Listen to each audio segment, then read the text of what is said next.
Order. Now अब हम यहाँ पर डिस्कस करेंगे डिमांड। तो डिमांड क्या होता है?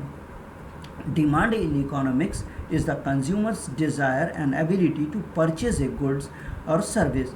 डिमांड क्या होता है इकोनॉमिक्स में? अगर हम डिमांड की देखें तो ये कंज्यूमर डिज़ायर है, कंज्यूमर नीड है, या उसकी एबिलिटी टू परचेज है, यानी उसकी परचेजिंग कैपेसिटी कितनी है उस पर्टिकुलर गुड्स को और सर्विस को परचेज करने की। It's the underlying force that drives economic growth and expansion. और ये जो है एक अंडरलाइंग फोर्स है, यानी एक इस तरह का फोर्स है जो ड्राइव करता है, जो इकोनॉमिक ग्रोथ और इकोनॉमिक एक्सपेंशन को ग्रो करने में हेल्प करता है। Without demand no business would ever bother producing anything. बिना डिमांड के यानी बिना किसी इच्छा के कोई भी बिजनेस जो है कुछ भी प्रोड्यूस नहीं कर पाएगा।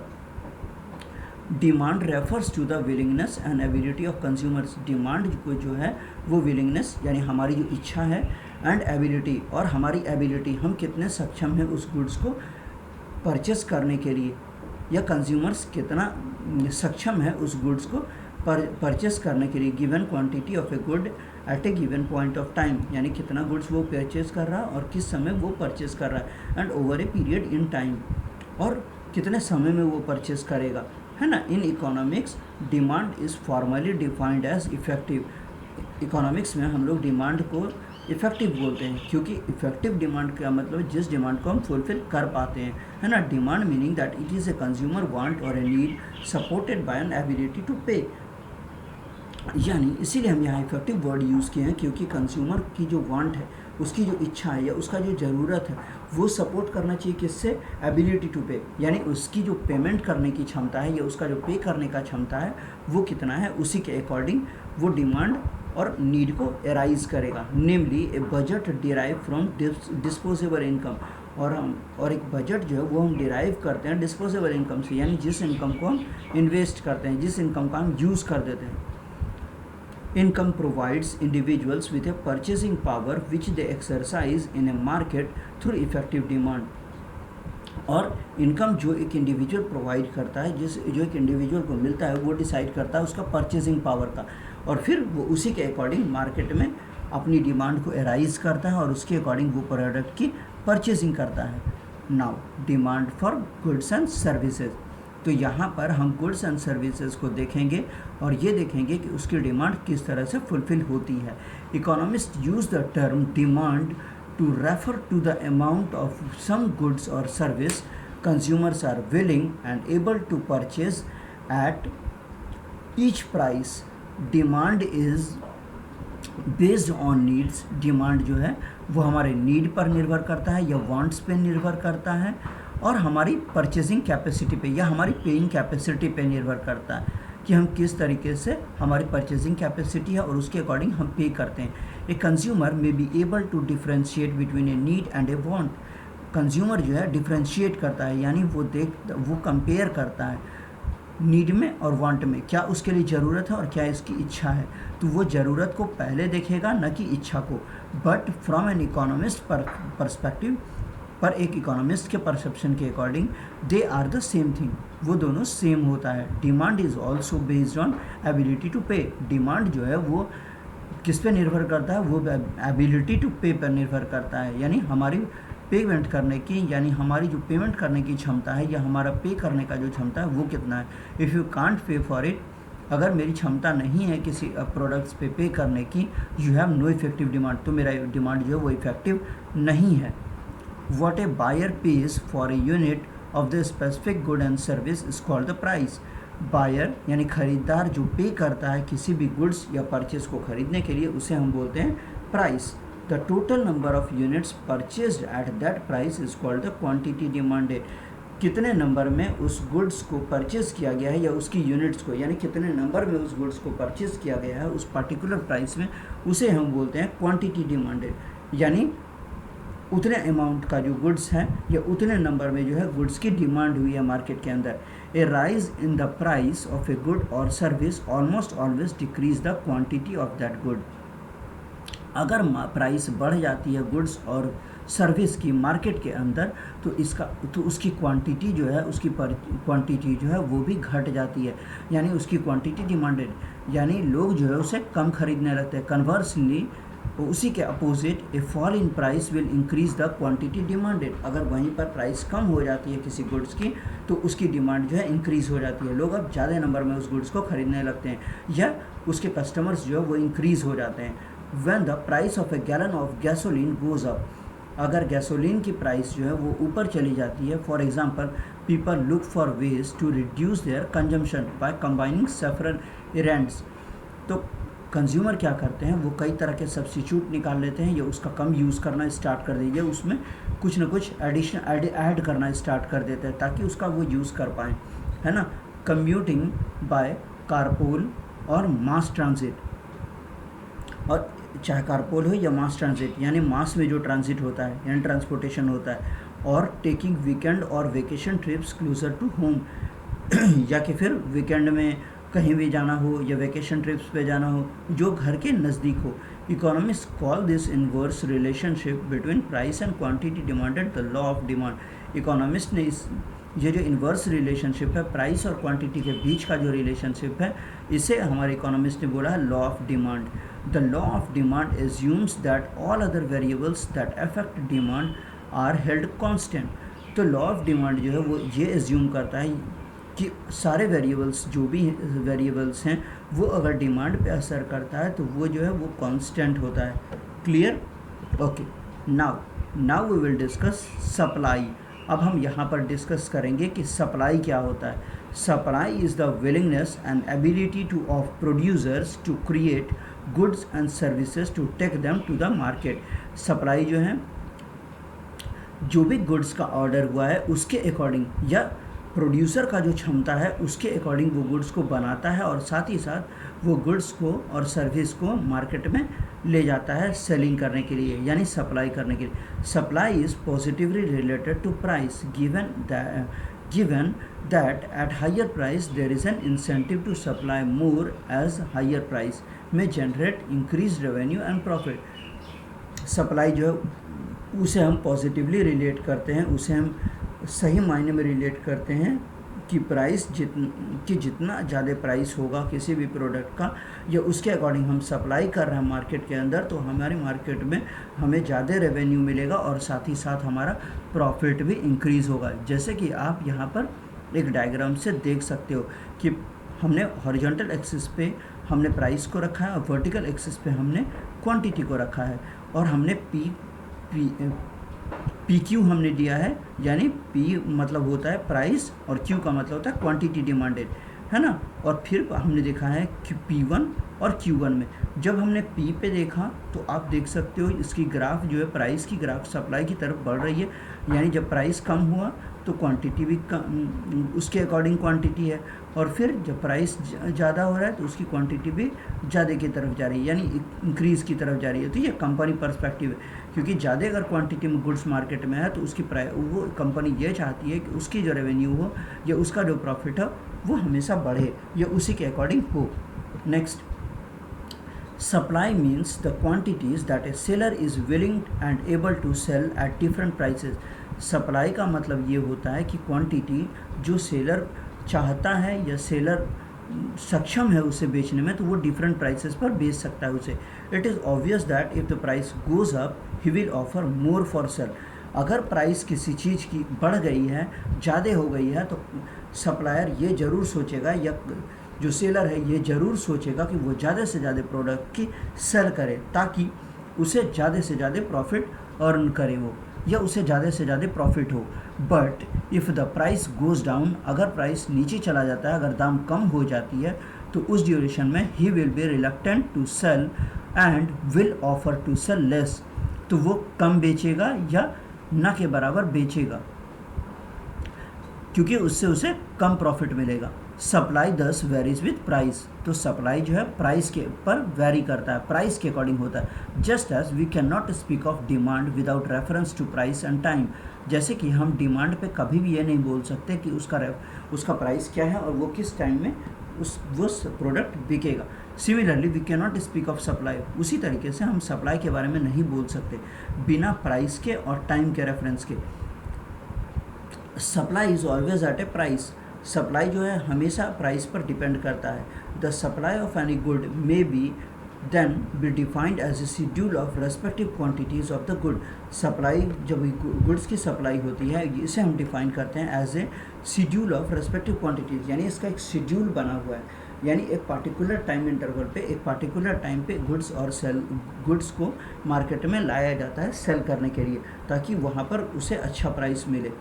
Just as demand implies willingness and ability to pay, जिस तरीके से डिमांड जो है वो विलिंगनेस, इच्छा शक्ति और एबिलिटी टू पे, उसके पेमेंट करने की क्षमता किस तरीके से है, इन द सेम मैनर, उसी मैनर में, उसी तरीके से एक फ्रेज़ है ready to offer for sale, यानी हम रेडी हैं सेल के लिए। In the definition of supply given above, यानी हमने जो डेफिनेशन ऊपर देखा सप्लाई का, उसमें बताया गया both willingness and ability to deliver the goods, हमारी अगर इच्छा शक्ति है और हमारे पास एबिलिटी है प्रोड्यूस करने का, तो हम गुड्स को डिलीवर कर सकते हैं, यानी गुड्स को मार्केट में सप्लाई कर सकते हैं। Like demand, supply is also relative to a person, place and time. Demand की तरह सप्लाई भी जो है वो रिलेट करता है पर्सन से, कौन सा पर्सन किस तरह का गुड्स परचेज करेगा, प्लेस वो कहाँ पर है, और टाइम क्या है, क्योंकि कई बार ऐसा होता है, इसीलिए सप्लाई की बात की गई है, क्योंकि ज़रूरी जब कोई चीज़ होता है परचेस करना, तो उसकी प्राइस भले ही कितनी ज़्यादा हो जाए, हम उस गुड्स को परचेस करते हैं। Now next, supply is always at a price, supply जो है हमेशा प्राइस पर होता है। The supply of any good may then be defined as a schedule of respective quantities of a good which people are ready to offer for sale at all possible prices. तो supply जो है ये depend करता है हमारा schedule of respective quantities, यानी वहाँ की क्या क्वांटिटीज़ है और किस क्वांटिटी पे हम सेल कर रहे हैं। Just as demand implies willingness and ability to pay, जैसे कि डिमांड इम्प्लाइज करता है कि वो उसका इच्छा क्या है और एबिलिटी पे करने की क्षमता किस तरह की है। इन द सेम मैनर, उसी मैनर में ready to offer for sale, वो तैयार है अपने गुड्स को सेल करने के लिए। उसी तरीके से यहाँ पर ये बताया गया sale supply given above implies both willingness and ability to deliver the goods, वो भी इच्छा, उसे भी इच्छा है कि और उसे क्षमता है कि वो अपने गुड्स को डिलीवर कर सके मार्केट के अंदर। Now like demand, supply is also relative to a person, place and time, it would be different in a different place. तो ये डिफरेंट होता है, अलग होता है अलग प्लेस के लिए, at a different time and with a different person, अलग समय में और उसके साथ साथ अलग पर्सन पे, है ना। When we say that a is willing to supply 100 quintals of wheat at ₹100 per quintal, ये अगर चाहता है कि हम 100 क्विंटल सप्लाई करें वीट यानी गेहूँ 100 रुपये पर quintal, we mean that we will do it in a particular set of circumstances, हम एक पार्टिकुलर सर्कमस्टांसेस यानी हम एक तरह के सिचुएशन में फंस गए हैं, इसीलिए हम उसे किसी भी कीमत पर बेच रहे हैं। Any change in these circumstances will bring about A change in the supply, अगर इसी तरह का चेंज अगर सर्कमस्टांसेस हुआ, अगर इसी का तरह का चेंज हुआ या आया कोई भी तरह का चेंज, तो ये सप्लाई में भी चेंज हो जाएगा, फिर उसी के अकॉर्डिंग सप्लाई होगी। Now we will discuss market equilibrium. Market equilibrium क्या होता है, तो हम लोग पहले डेफिनेशन से देखते हैं। A situation where for a particular good supply is equal to demand, यानी सप्लाई जो है वो डिमांड के अकॉर्डिंग है, यानी जैसा डिमांड होगा उसी के अकॉर्डिंग सप्लाई की जाएगी मार्केट में। When the market is in equilibrium, market जब इक्विलिब्रियम में है, there is no tendency for price to change, तो यहाँ पर कोई टेंडेंसी नहीं है प्राइस की चेंज को लेकर, यानी मार्केट एक स्थिर स्थिति में है, तो वहाँ पर प्राइस को लेकर कोई भी ये नहीं होगा कि प्राइस वहाँ चेंज होगा प्रोडक्ट का। We say the market clearing price has been achieved, यानी मार्केट की जो क्लियरिंग प्राइस है, यानी मार्केट का जो क्लियर करने का प्राइस है, गुड्स को क्लियर करने का जो प्राइस है वो अचीव कर लिया गया है। The market occurs where buyers and sellers meet to exchange money for goods, market जो है एक प्लेस है जहाँ की बायर्स और सेलर्स मिलते हैं और पैसे के बदले वो गुड्स को एक्सचेंज करते हैं, यानी बायर्स जो है वो पैसा देता है और सेलर जो है वो उसे गुड्स देता है। The price mechanism refers to how supply and demand interact to set the market price and amount of goods sold. Market हमारी जो प्राइस मैकेनिज्म है वो ये रेफ़र करता है कि हम किस तरीके से गुड्स को सप्लाई करते हैं या उसका डिमांड किस तरह का है, यानी डिमांड के अकॉर्डिंग सप्लाई भी होगी। Interact to set the market price and amount of goods sold, और हम कितने अमाउंट में यानी किस रेशियो में हम गुड्स को सोल्ड कर रहे हैं। एट मोस्ट प्राइसेस, कई सारे प्राइसेस में plant demand does not equal plant supply. कई बार प्राइस को लेके जब होता है कि अगर हमने प्लांट डिमांड कर लिया तो वो बराबर नहीं होता है प्लांट सप्लाई के। This is a state of disequilibrium, ये जो है डिसइक्विलिब्रियम स्टेट है, यानी इक्विलिब्रियम नहीं है। यहाँ पर जो है कुछ प्रॉब्लम्स आ गई है, चाहे तो सरप्लस हो गया है प्रोडक्शन में या मार्केट में सरप्लस क्वांटिटी में गुड्स है, या कि फिर शॉर्टेज हो गई है। There is either a shortage और surplus and firms have an incentive to change the price, और फर्म के पास ये इंसेंटिव है, ये उपाय है कि वो प्राइस को चेंज कर दे।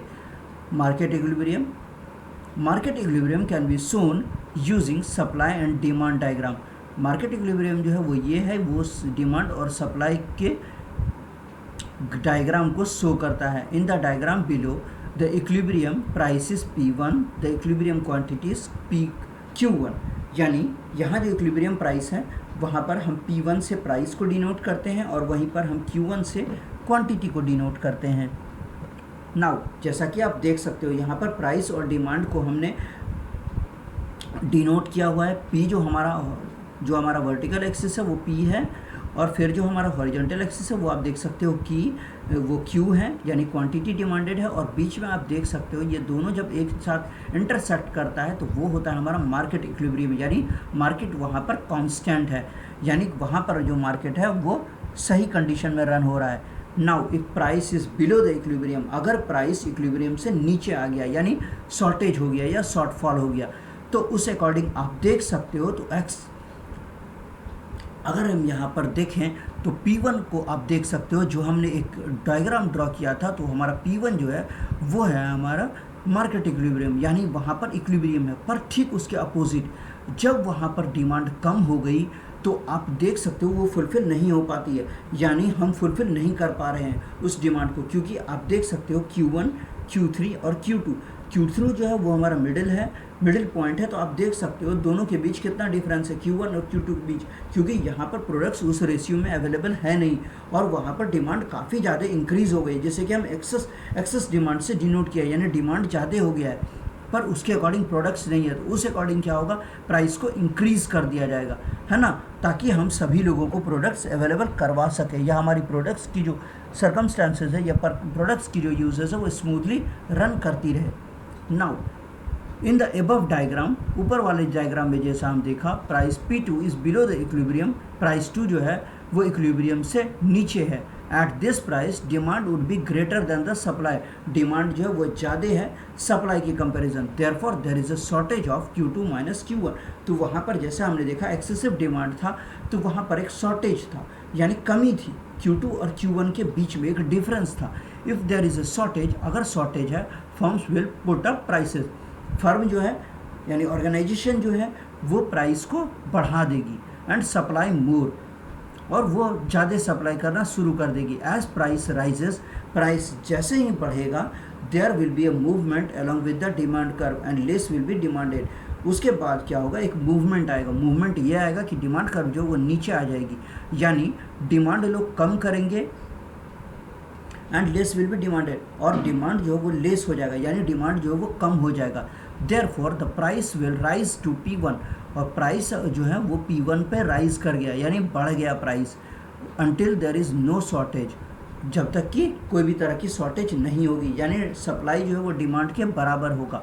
नेक्स्ट सर्कमस्टांसेस में हम देखते हैं, if price is above the equilibrium, अगर प्राइस जो है इक्विलिब्रियम से ऊपर है तो वहाँ पर कब होगा, जब हमारी सप्लाई जो है वो ज़्यादा हो गई है और डिमांड कम हो गई है, तो वहाँ पर क्या है, जैसा आप देख रहे हो Q1 और Q2 से रिलेट करेंगे, तो आप जैसे कि आप पिंक कलर का जो लाइन देख रहे हो वो हमारी जो लाइन है वो ये डिनोट करती है मार्केट इक्विलिब्रियम कंडीशन में। पर आप जब नीचे देखोगे या आप P2 पर देखोगे, जो ब्रॉड लाइन से यानी थिक लाइन से डिनोट किया गया, वहाँ पर जब आप देखोगे यहाँ पर सप्लाई काफ़ी ज़्यादा है, यानी Q2 और Q1 और Q2 के बीच का जो आप डिफरेंस देखोगे, ये देखोगे काफ़ी ज़्यादा है, यानी क्वांटिटी उस लेवल की, यानी सप्लाई जो है काफ़ी ज़्यादा है, ठीक है, पर उसके अकॉर्डिंग उसकी डिमांड नहीं हो रही है, तो इस रेशियो में भी प्राइस को क्या किया जाएगा, यहाँ पर डिक्रीज कर दिया जाएगा। तो हम इसके सिचुएशन को अगले स्लाइड में देखेंगे। So now if price was at P2, this is above the equilibrium of P1, यानी ये P1 के इक्विलिब्रियम से ऊपर है। At the price of P2, जब हम P2 की प्राइस को देखते हैं, then supply Q2 would be greater than demand Q1, यानी सप्लाई जो है Q2 जो है वो ज़्यादा हो गया है, यानी सप्लाई ज़्यादा हो गया है Q1 से, and therefore there is too much supply, और वहाँ पर बहुत ज़्यादा सप्लाई हो गया है। देयर इज़ अ सरप्लस, वहाँ पर बहुत ज़्यादा सप्लाई है, इसीलिए यहाँ पर Q2 माइनस Q1 है, यानी अब हमें घटाने की ज़रूरत है। Therefore firm should reduce price, और इसीलिए फर्म क्या करेगा, फैक्ट्री क्या करेगी, प्राइस को घटा देगी, एंड सप्लाई लेस, वो लेस सप्लाई करेगी, ताकि ज़्यादा से ज़्यादा लोग जो है परचेजिंग करें गुड्स की, ताकि वो जो एक्सेस गुड्स है वो हमारा कांस्टेंट हो जाए। There would encourage more demand, ताकि ये इनकरेज करे, ये प्रोत्साहित करे ज़्यादा डिमांड को लेकर, ताकि लोग ज़्यादा डिमांड करें। And therefore the surplus will be eliminated, और सरप्लस जो है वो एलिमिनेट हो जाए, यानी वो दूर हो जाए, वो मिट जाए। The new market equilibrium will be at Q3, और नया मार्केट इक्विलिब्रियम जो है हमारा वो Q3 हो जाएगा, एंड देयरफॉर P1 और P1 से now movement to a new equilibrium. अब एक नए इक्विलिब्रियम को हम लोग देखेंगे, जहाँ की इंक्रीज इन डिमांड, यानी अगर डिमांड इंक्रीज़ होता है तो आप देख सकते हो डिमांड जब इंक्रीज़ होता है तो उसकी प्राइस जो है कम होती है, तभी ही डिमांड इंक्रीज़ होती है। और फिर अगर सप्लाई ज़्यादा होता है, जैसा कि आप देख सकते हो एस जो है हमारा नीचे से ऊपर की तरफ जा रहा है ना। नाउ उसके साथ में हम देखेंगे if there was an increase in income, अगर लोगों की इनकम इंक्रीज हो गई है, the demand curve would shift to the right, तो वो राइट की तरफ शिफ्ट करेगा, यानी D1 टू D2, यानी पहले वो D1 था, अब उसकी जो डिमांड है वो बढ़ गई, यानी D2 पे चली गई। Initially there would be a shortage of the good, शुरुआत में इसकी शॉर्टेज होगी। Therefore the price and quantity supplied will increase leading to a new equilibrium, और इसकी जो क्वांटिटी सप्लाई है या जिस रेशियो में इसकी सप्लाई हो रही है वो इंक्रीज करेगा, और वो लीड करेगा इक्विलिब्रियम Q2 और P2 के बीच में, है ना। Now point number 2, increase in supply. अगर सप्लाई ज़्यादा हो गया, and increase in supply would lead to a lower price and more quantity sold. यहाँ पर क्या होगा, प्राइस को लो किया जाएगा, प्राइस को कम किया जाएगा, और ज़्यादा से ज़्यादा क्वांटिटीज़ को सेल किया जाएगा। जैसे कि यहाँ पर हमने देखा W1 और W2, यानी W1 जो है वो Q1 से है, और पर W2 जो है वो Q2, यानी थोड़ा बढ़ा है, पर सप्लाई जो है काफ़ी ज़्यादा हो गई है, तो उसे क्या किया जाएगा, यहाँ पर हम प्राइस को लोअर करेंगे, प्राइस को कम करेंगे, ताकि हम ज़्यादा से ज़्यादा गुड्स को सेल कर सकें। So thank you everyone for having patience, and so we discussed about, or we knew about, and I have cleared your concept of theory of consumer behavior. So please like, subscribe and share this video to your friends, to your family, so that they will also be able to learn new things. So thank